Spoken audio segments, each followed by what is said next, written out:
One Taylor Swift concert ticket or a Bitcoin? Taylor Swift, she's the G dog. Obviously a Taylor Swift concert ticket. Bitcoin, bro. What the fuck are you saying? How can you compare the Taylor Swift concert tickets to anything? Why would you say that? Because she's the mother.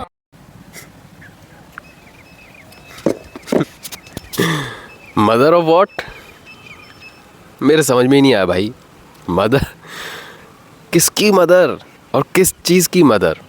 किसी particular इंसान की बात हो रही है या किस चीज़ की, मेरे नहीं समझ में आया। दूसरी चीज़ इसमें जो बोला गया कि how can you compare anything else with Taylor Swift's concert tickets. भाई ये बहुत बड़ा रीज़न है जेनजीज़ के इतने ज़्यादा एक्सपेक्टेशन लेवल्स ऊपर होने का, लेकिन उसके लिए मेहनत बिल्कुल ज़ीरो, बिल्कुल रत्ती भर की मेहनत नहीं करनी, लेकिन एक्सपेक्टेशंस अपनी लाइफ से बिल्कुल हाई, अंबानी वाली लाइफस्टाइल चाहिए, लेकिन मेहनत उनको बिल्कुल भी नहीं करनी। मतलब इसमें एक चीज़ को कंपेयर किया जा रहा है एक ऐसी चीज़ से जो एक्चुअल में इन्वेस्ट करने के बाद तुम्हें बहुत बढ़िया सा रिज़ल्ट दे सकती है, रिटर्न दे सकती है बहुत अच्छे लेवल का।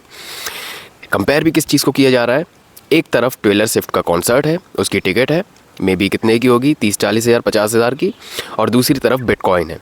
बिटकॉइन आज से जब सालों पहले स्टार्ट हुआ था तब मुझसे भी ना जाने कितने सारे लोगों ने बोला था कि भाई बिटकॉइन स्टार्ट हो रहा है, उस पर इन्वेस्ट कर ले। उस समय मैं बेवकूफ़ था, मैंने इन्वेस्ट नहीं किया, लेकिन आज की डेट में मैं पछताता हूँ, क्योंकि अगर शायद उस समय मैंने इन्वेस्ट कर दिया होता तो अभी आज की डेट में मैं क्या पता करोड़पति होता। ऐसे ही जब अमेज़ॉन स्टार्ट हुआ था, जब गूगल स्टार्ट हुआ था, जब यूट्यूब स्टार्ट हुआ था, तब किसी ने भी उसमें इन्वेस्ट करने की कोशिश नहीं की थी, क्योंकि सबको ये लगता था कि ये क्या है, टाइम वेस्ट है। लेकिन आज की डेट में जिन लोगों ने उसमें इन्वेस्ट किया था, आज की डेट में वो करोड़ों में है, करोड़पति बन के बैठे हुए हैं। मैंने बहुत सारे बच्चों को देखा है।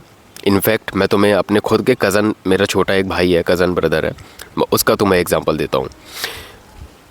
अभी वो 19-20 साल का है और इतना ज़्यादा वो डूम्ड है, इतना ज़्यादा उसकी मेंटल हेल्थ जो है एक तरीके से फक्ड अप कह सकते हैं, कंफ्यूज्ड है, बहुत ज़्यादा कंफ्यूज्ड है, और बहुत ज़्यादा वो ऐसी चीज़ों से सराउंडेड है जो चीज़ उसकी लाइफ में अननेसेसरी है। जैसे कि हर वक्त अनवांटेड चीज़ों की एक्सपेक्टेशन रखना, जिसकी एक्चुअल में कोई कीमत नहीं है, लेकिन हमारे दिमाग में उसकी बहुत ज़्यादा कीमत है। क्यों? क्योंकि हमारे जैसे जो बेवकूफ़ लोग बैठे हैं वो लोग उस चीज़ को भाव देते हैं, इसलिए जिस चीज़ को भाव दे रहे हैं वो चीज़ हमारे लिए कीमती हो जाती है। हमारे यहाँ तुम सर्च करके देख लेना, पूरी दुनिया में सर्च करके देख लेना, सबसे बड़ी वेडिंग इंडस्ट्री कौन सी है? इंडिया। क्यों है? अगेन हमारे यहाँ बेवकूफ़ लोग इतने सारे बैठे हुए हैं जिनकी वजह से इतनी सारी बेमतलब की इंडस्ट्रीज़ खड़ी हो गई है। Jewelleries, banquets halls. आज की डेट में हमारे देश में लोग पढ़ाई लिखाई पे उतना ज़्यादा पैसा खर्च नहीं करना चाहते। तुम समझ रहे हो हम इन्वेस्ट किस चीज़ में कर रहे हैं? हमेशा हमने उन चीज़ों को ज़्यादा प्रेफरेंस दी है जो चीज़ एक्चुअल में वैल्यूएबल है ही नहीं। फॉर एग्जांपल हमारे देश में गोल्ड की कीमत हर साल क्यों बढ़ती है? क्योंकि हर साल ऐसे बेवकूफ़ पैदा होते हैं जो उस गोल्ड को ख़रीद कर उसको वैल्यूएबल बनाने की कोशिश करते हैं, उसको ख़रीदते हैं, उसका ट्रेडिंग करते हैं, उसका पूरा मार्केट बना हुआ है। तो ख़रीदने वाले जब तक बेवकूफ़ बैठे होंगे तब तक किसी चीज़ की वैल्यू बढ़ती जाएगी। केवल डिमांड और सप्लाई की चेन है। तुम अगर गलत चीज़ों की डिमांड करोगे तो तुम्हें सप्लाई भी गलत चीज़ें होंगी और वो गलत चीज़ लोगों की नज़रों में वैल्यूएबल बनती जाएगी। हमारे देश में किसी को भी इंसान को, खासकर बेटियों को, पढ़ाने की बात जब आती है तो उनके परिवार वाले उनके ऊपर 20 लाख रुपए, 30 लाख रुपए उनकी पढ़ाई पे खर्च नहीं कर सकते। लेकिन अगर उनकी शादी करनी हो तो फिर 20 लाख क्या, 30 लाख क्या, 50 लाख क्या, 1 करोड़ की भी शादी करेंगे, 1500 करोड़ की भी शादी करेंगे। तुम समझ रहे हो? हम लोगों ने कभी भी अपने आप को उन चीज़ों से कनेक्ट करने की कोशिश नहीं की जो हमें ऊपर लेकर जा सकती है। हमने हमेशा नीचे की चीज़ों को वैल्यूएबल समझा है। इस वजह से आधे से ज़्यादा हमारे देश में लोग गरीबी से जूझ रहे हैं, क्योंकि उनको पता ही नहीं है कि वैल्यूएबल क्या है। वैल्यूएबल उनकी नज़रों में केवल वो चीज़ें हैं जो बाकी लोगों की नज़रों में। किसी का अपना देखने का पॉइंट ऑफ व्यू है ही नहीं, किसी का दुनिया को देखने का कोई अपना वर्ल्ड व्यू है ही नहीं, किसी को दुनिया को देखने का अपना नज़रिया है ही नहीं। सबका नज़रिया एक दूसरे से कनेक्टेड है कि वो क्या देख रहा है, वो क्या देख रहा है, उसका अच्छा, उसकी नज़र में वो चीज़ ऐसी है, अच्छा तू इस चीज़ को इतना वैल्यूएबल समझता है, मतलब हो सकता है इसमें वैल्यू होगी। इस तरह से हमारे देश में आधे से ज़्यादा लोगों का दिमाग काम करता है। आज की डेट में अगर जेनजीज जो आजकल पैदा हो रहे हैं ना, उनसे पूछो कि लाइफ में करना क्या चाहते हो तो उन्हें कुछ पता ही नहीं है कि करना क्या है। क्योंकि एक तो उनको इतनी ज़्यादा कंफर्ट लाइफस्टाइल मिल चुकी है आधे से ज़्यादा लोगों को इतनी ज़्यादा कंफर्टेबल लाइफस्टाइल मिलती है कि उनको पता ही नहीं होता कि स्ट्रगल किस नाम की चिड़िया है। दूसरी चीज़, अगर इनको ज़रा सा बोल दिया जाए कि तू खुद पैसा कमा, तू अपने पैरों पे खड़ा हो, तो इनका ईगो हर्ट हो जाता है कि तुम ऐसा बोल कैसे सकते हो, मतलब तुम अपने पैसों का रौब मुझ पर झाड़ रहे हो, क्या पैसा इतनी बड़ी चीज़ है, मैं कमा नहीं सकता क्या? इनका ईगो हर्ट हो जाता है, क्योंकि ये चीज़ ये लोग समझ ही नहीं पाते कि जिस तरह औरतों को कुछ कुछ चीज़ें उनकी पर्सनैलिटी को, उनके अपीयरेंस को एम्फेसाइज़ करती है, उस तरह से स्ट्रगल एक ऐसी चीज़ है, स्ट्रेंथ एक ऐसी चीज़ है जो एक आदमी की पर्सनैलिटी को, उसके अपीयरेंस को एम्फेसाइज़ करती है। आज से हमारे जो पुराने एंसेस्टर्स होते थे, उन लोगों ने ज़्यादा से ज़्यादा ज़मीनें खरीद कर क्यों रखी थी, ज़्यादा से ज़्यादा वो प्रॉपर्टीज़ में इन्वेस्ट क्यों करते थे? क्योंकि उन्हें पता था कि प्रॉपर्टी की कीमत कभी कम नहीं हो सकती, वो हमेशा बढ़ेगी। गोल्ड जैसी चीज़ों में वो ज़्यादा इन्वेस्ट नहीं करते थे, क्योंकि उन्हें पता था कि गोल्ड जैसी चीज़ें जब तक ये चूतिए ख़रीद रहे हैं तब तक उसकी कीमत है, जब ये चूतिए ख़रीदना बंद कर देंगे उसकी कोई कीमत नहीं रहेगी। और यही चीज़ बाहर के देशों में होती है, केवल इतना महंगा गोल्ड हमारे देश में है केवल, और वही चीज़ हम इनके साथ कर रहे हैं। जो बाहर के जितने भी सिंगर्स हैं अपनी टिकट्स 50-50 हज़ार, 1-1 लाख रुपए में बेचते हैं, और ये ख़रीदने वाले बेवकूफ़ बैठे हुए हैं। इनको लगता है कि इनकी लाइफ का पता नहीं इन्होंने क्या ही उखाड़ लिया कोल्ड प्ले अटेंड करके। मैं लिख के देता हूँ, आधे से ज़्यादा इन लोगों को कोल्ड प्ले का मतलब भी नहीं पता होगा कि कोल्ड प्ले होता क्या है, कोल्ड प्ले में होता क्या है, कोल्ड प्ले है क्या एक्चुअल में, कुछ नहीं पता होगा। मैं लिख के देता हूँ, ये केवल इनके मुँह से कोल्ड प्ले जैसी चीज़ें, कॉन्सर्ट जैसी चीज़ें निकल रही है ना, तो केवल इसलिए क्योंकि ये दूसरों को करते हुए देखते हैं। दूसरे कर रहे हैं तो हम भी करेंगे, वो कर रहा है हम भी करेंगे। अरे इनका बस वही लॉजिक है कि सब तो कर रहे हैं तो हम क्यों नहीं कर सकते। इनकी खुद की कोई पर्सनैलिटी है ही नहीं, इसीलिए ये खुद को लीड भी नहीं कर पाते, इसीलिए हमेशा एक दूसरे के फॉलोअर बने रहते हैं। आधे से ज़्यादा लोग एक दूसरे के फॉलोअर बने आज की डेट में।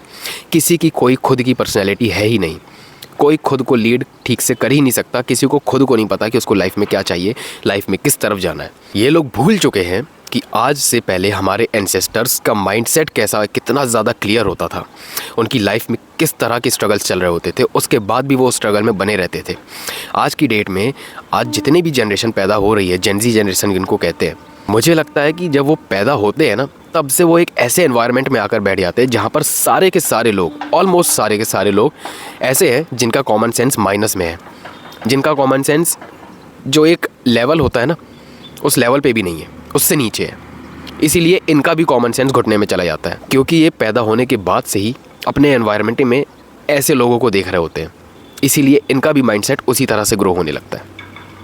बाहर के देशों में देखो, चाइना जैसे देश में देखो, चाइना को हमेशा हम क्रिटिसाइज़ करते हैं, लेकिन कभी भी हम बाहर के देशों की अच्छी चीज़ों को नोटिस नहीं करते। हम क्रिटिसाइज़ करने के लिए किसी भी, अगर हम गलती निकालने बैठे ना, तो हम इतने नीच हैं मेरे भाई कि हम इस कुदरत की बनाई हुई चीज़ों में भी गलतियाँ निकाल सकते हैं।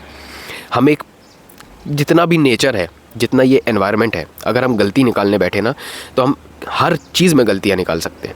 लेकिन जब बात आ जाए खुद के गिरेबान में झांकने की, तो हमें शर्म आ जाती है, हमारा ईगो हर्ट हो जाता है, और यही बता देती है कि इंसान के अंदर इंसानियत कितनी है और वो कितना कैपेबल है अपनी लाइफ में बड़ी चीज़ें अचीव करने के लिए और छोटा बने रह जाने के लिए। यही चीज़ डिसाइड करती है कि इंसान की लाइफ ऊपर जाएगी या वहीं पर रहेगी या फिर उससे भी नीचे जाएगी। जो इंसान खुद के गिरेबान में झांक कर खुद को अपना देखने लगे कि मैं कितने पानी में हूँ, दुनिया गई भाड़ में, मैं खुद कितने पानी में हूँ, मैं अपने पानी से ऊपर कैसे निकल कर आ सकता हूँ, मैं अपने ग्राउंड लेवल से ऊपर कैसे आ सकता हूँ, वही लाइफ में इंसान आगे जाता है। जो इंसान खुद के गिरेबान में नहीं झांक सकता, जो खुद को देखने में शर्म फील करता है, जिसका खुद का ईगो हर्ट हो जाता है अपने ऊपर लेने में कि मैं कितना नीच हूँ, मैं कितना झुका हुआ हूँ, मेरे अंदर कोई पर्सनैलिटी नाम की चीज़ नहीं है, मेरे अंदर कोई क्वालिटी नाम की चीज़ नहीं है, वही इंसान ना तो खुद आगे बढ़ता है ना दूसरे को बढ़ता देख सकता है। तुम इतना सा कंपेयर करके देख लो खुद से और आजकल के जो जेनजीज पैदा हो रहे हैं उनसे। तुम पूछ के देखना कि भाई लाइफ में तुम करना क्या चाहते हो। हम जब 8वीं 10वीं क्लास में होते थे या फिर और छोटे, हमसे जब कोई टीचर पूछती थी कि बेटा लाइफ में क्या करना चाहते हो, तो हमारे मुंह से क्या निकलता था, टीचर बनना है, इंजीनियर बनना है, साइंटिस्ट बनना है, सिंगर बनना है, ये बनना है, वो बनना है। मतलब जो भी हमारे मुँह से निकलता था कुछ एम्बिशियस चीज़ होती थी। और आज की डेट में इनसे पूछ के देखो क्या करना है, तो ये इनके मुँह से ज़्यादातर एक ही सवाल निकलता है कि अभी तो कुछ सोचा नहीं है, आगे देखते हैं क्या होता है, कुछ पता ही नहीं है। एक चाइना जैसे देश में एक 20 साल का लड़का और हमारे देश में एक 20 साल का लड़का, उनके माइंडसेट और हमारे माइंडसेट में बहुत ज़्यादा ज़मीन आसमान का फ़र्क होगा। चाइना जैसे देश में जो उन्होंने टिकटॉक बनाया, उनके खुद के देश में टिकटॉक के ऊपर कोई भी नंगी लड़कियां प्रमोट नहीं होती। उनके टिकटॉक में क्या दिखाया जाता है कि फ्यूचर में टेक्नोलॉजीज़ किस तरह की होंगी, वो सब चीज़ें प्रमोट होती है और वो सब चीज़ें दिखाई जाती हैं। लेकिन वही टिकटॉक और वही सोशल मीडिया एप्लीकेशंस जब हमारे देश में आए तो हमारे देश में क्या प्रमोट हो रहा था, तो बहुत अच्छे से जानते हो। इनफैक्ट जब चाइना में टिकटॉक बना था तब उन्होंने इतनी शेमफुल बात कही थी, हमारे लिए नहीं, उन्होंने रियलिटी बताई थी कि टिकटॉक हमने बेरोज़गारों के लिए बनाया था। जो बेरोज़गार है वो उस पर काम करके पैसा कमा सकते हैं। हमें नहीं पता था कि इंडिया में इतने ज़्यादा बेरोज़गार लोग बैठे हुए हैं। इस चीज़ को लोगों ने सुना तो उनका ईगो हर्ट हो गया। लेकिन मुझे नहीं लगता कि किसी एक बंदे के भी मन में ये चीज़ आई होगी कि ये रियलिटी है, कि हम कभी भी उस चीज़ में अपना दिमाग लगाते ही नहीं है जो हमें ऊपर लेकर जा सके। आज हमारे देश में चाहे लड़का हो चाहे लड़की हो, दोनों फैमिलीज़ में, जिसके घर में एक बेटी होगी जिसके घर में एक बेटा होगा, दोनों फैमिलीज़ में दोनों बच्चे अपने माँ बाप से बोलेंगे ना कि मुझे पढ़ाई से ज़्यादा किसी और चीज़ में इंटरेस्ट है, मुझे उस चीज़ में आगे बढ़ना है, तो 10 में से 8 माँ बाप ऐसे होंगे जो मना कर देते हैं कि अरे पागल हो क्या, ऐसी सब क्या बातें कर रहे हो, इन सब में कोई स्कोप नहीं है। कोई बोलेगा क्रिकेटर बनना है, अरे इसमें कोई स्कोप नहीं है, तुम पागल हो क्या, देखो उसके लड़के को, देखो वो बनने निकला था, बर्बाद होकर लौट आया। ये सब मुँह से निकलता है। स्पोर्ट्स में पैसा नहीं खर्च कर सकते, हेल्थ पे पैसा नहीं खर्च कर सकते, इंसान का दिमाग डेवलप करने पे पैसा नहीं खर्च कर सकते, तो फिर बच्चों का दिमाग कैसे काम करेगा? बच्चे तो फिर वही सोचेंगे ना जो उनके माँ बाप उनके दिमाग में डाल रहे हैं। तो ये गलती इनकी नहीं है, इन जेनजीज़ की गलती नहीं है कि अगर ये किसी फालतू की चीज़ को वैल्यूएबल समझ रहे हैं। A Coldplay concert ticket or a Bitcoin? Are you mad? A Coldplay concert ticket, of course. Coldplay concert. I can sell it off for like 50k. Easy. Obviously, a Coldplay concert. A Bitcoin cannot fix me, but a concert of Coldplay can. और किसी actual चीज़ जो हमें grow करवा के दे सकती है उसको ignore कर रहे हैं। ये इनकी गलती नहीं, ये इनके माँ बाप की तरफ से इनके दिमाग में माइंडसेट बना है। इनके माँ बाप से ऐसे सिग्नल्स आए हैं कि ये सब चीज़ों पे क्या ध्यान दे रहे हो, स्पोर्ट्स वगैरह कोई करियर होता है क्या, सिंगिंग करना कोई करियर होता है क्या, ऑर्केस्ट्रा में गाओगे क्या, ऑर्केस्ट्रा वाला बनना है क्या, चेस कौन खेलता है, पागल हो क्या, पढ़ाई लिखाई पे ध्यान करो, नौकरी वगैरह करो, तब तुम्हारा जीवन चलेगा। इन आधे से ज़्यादा हमारे देश में प्रेफरेंस जो दी जाती है ना, एक बिजनेसमैन को भी उतनी रिस्पेक्ट नहीं मिलती जितनी एक जॉब करने वाले को मिलती है। एक तरफ एक बिजनेसमैन होगा जो खुद का बिज़नेस खड़ा करके चला रहा होगा, चाहे वो उस जॉब वाले से ज़्यादा भी अर्न कर रहा होगा, तब भी आधे से ज़्यादा माँ बाप के सामने जॉब करने वाले का जो एक रिस्पेक्ट होती है ना, वो बिजनेसमैन से ज़्यादा होती है। क्यों होती है? क्योंकि इनका माइंडसेट ही इतना गिरा हुआ है। पता है क्या माइंडसेट है आधे से ज़्यादा माँ बाप का? ये माइंडसेट है कि जॉब में एक स्टेबल इनकम मिलती है, तुम अपनी काम करो, अपना काम करो, जॉब करो, पैसा लो और घर आ जाओ, तुम्हें कंपनी से कोई लेना देना नहीं है, कंपनी जाए बाहर में, तुमने अपना काम कर दिया, अपनी सैलरी उठाओ और घर आ जाओ। और ऐसे ही लोग अपनी लाइफ में कभी भी आगे नहीं बढ़ पाते। क्यों नहीं बढ़ पाते पता है? क्योंकि ये सेल्फिश ही इतने होते हैं। जिस कंपनी से कमा रहे होते हैं उसी कंपनी से बोलते हैं कि वो भाड़ में जाए, तुम अपनी काम करो, सैलरी लो और निकल आओ। कौन ऐसी कंपनी होगी जो इस तरह के माइंडसेट वाले को एम्प्लॉय बनाना चाहेगी? तुम खुद अपनी दुकान में तुम खुद भी कोई बिज़नेस करते होगे, तुम खुद कोई कंपनी के मालिक होगे, तो ऐसे इंसान को रखना पसंद नहीं करोगे। क्यों नहीं करोगे? क्योंकि उसके अंदर वैल्यू प्रोवाइड करने का कोई माइंडसेट ही नहीं है। वो आ ही रहा है सेल्फिश के लिए, वो आ ही रहा अपने सेल्फिश मोटिव के साथ, जिसको बस सिर्फ इस चीज़ से मतलब है कि अपना काम करो, सैलरी लो और निकलो, कंपनी जाए बाहर में। ये तो आज की डेट में हमारे देश में आधे से ज़्यादा माँ बाप लोगों का सोच है। क्या बोल सकते हैं? वो एक डायलॉग था ना, किल दिल मूवी आई थी, उसमें एक डायलॉग था कि बच्चा पैदा कहीं पर हो कोई फ़र्क नहीं पड़ता, बनता वैसा ही है जहाँ बड़ा होता है। और ये सच्चाई है।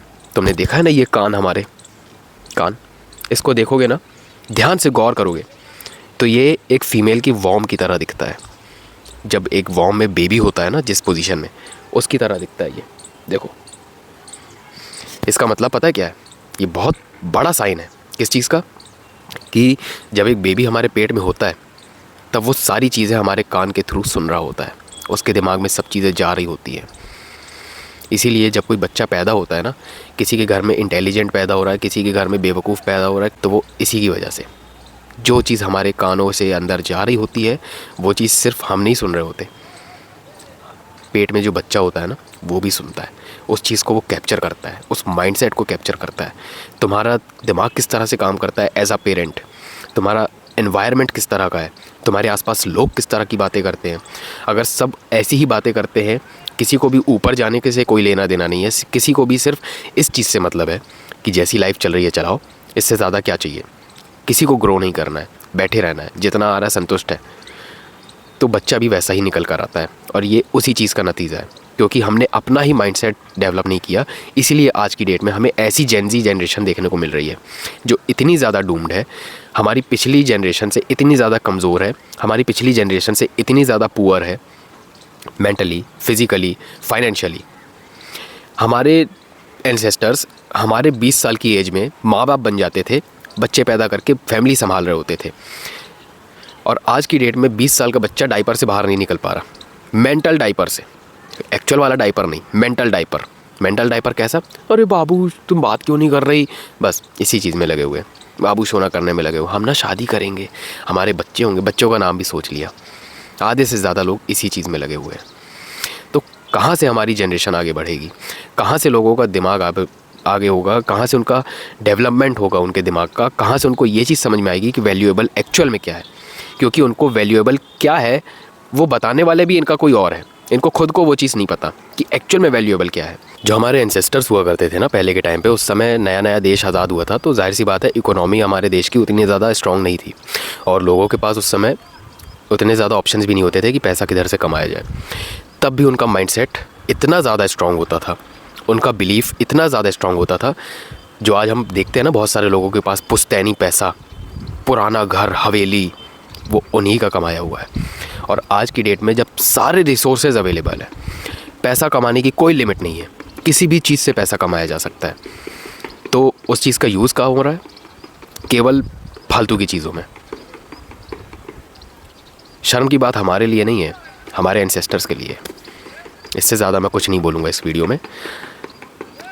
तुम भाई, जो भी बच्चा है, जो टीनेजर है, 18 से लेके 22 साल की एज तक में, 23 साल की एज तक के बीच में कभी है, उनको मैं बस यही बोलूँगा मेरे भाई कि वैल्यूएबल चीज़ें क्या है उनको समझो। एक्चुअल में जो वैल्यूएबल है उसमें ध्यान दो। अपना माइंडसेट बढ़ाने के लिए पढ़ाई करो, पढ़ाई से नौकरी करने के लिए पढ़ाई मत करो। मतलब मैं ये नहीं बोल रहा हूँ कि तुम पढ़ाई कर रहे हो तो नौकरी मत करना, लेकिन तुम्हारे माइंडसेट में वो नहीं होना चाहिए कि तुम पढ़ाई इसलिए कर रहे हो ताकि तुम नौकरी कर सको। पढ़ाई सिर्फ इसलिए करो कि तुम्हारा दिमाग खुले, तुम्हारे दिमाग में एक से एक ऐसे ऐसे आइडियाज़ आएँ जो क्रिएट कर सके इस दुनिया में कुछ, ना कि सिर्फ उसी लूप में फंसे रह जाएं। पढ़ाई करो, नौकरी करो, पढ़ाई करो, नौकरी करो, पढ़ाई करो, नौकरी करो, मर जाओ, बच्चे पैदा करके मर जाओ। ऐसा नहीं। बाहर के देश इतने ज़्यादा डेवलप इसलिए कर रहे हैं क्योंकि वो क्रिएट करने पे ध्यान देते हैं, और हमारा देश इतना पीछे इसलिए है क्योंकि हम क्रिएट करने को ही ऐसा समझते कि अरे तुम क्या बात कर रहे हो, पागल हो क्या, जो सब लोग कर रहे हैं वही करो। ऐसा नहीं। पढ़ाई करो तो माइंडसेट तुम्हारा ये होना चाहिए, तुम्हारे पढ़ाई करने का मोटिव ये होना चाहिए कि तुम्हारे दिमाग में एक से एक क्रिएट करने के भयानक तरीके के आइडियाज़ आएँ, दिमाग खुले तुम्हारा, ऐसे आइडियाज़ निकल कर आए कि देश को किसी और लेवल पर लेकर जा सके। एक एक बच्चा जो पढ़ाई कर रहा है ना, तुम्हारे दिमाग में माइंडसेट चेंज करो। नौकरी करने के लिए, नौकरी पाने के लिए, या फिर कोई भी रिज़ल्ट पाने के लिए पढ़ाई मत करो। पढ़ाई करो अपना दिमाग खोलने के लिए, कोई चीज़ें क्रिएट करने के लिए। समझ रहे हो? बस ये इतना ही था मैं जो इस वीडियो में बोल सकता था।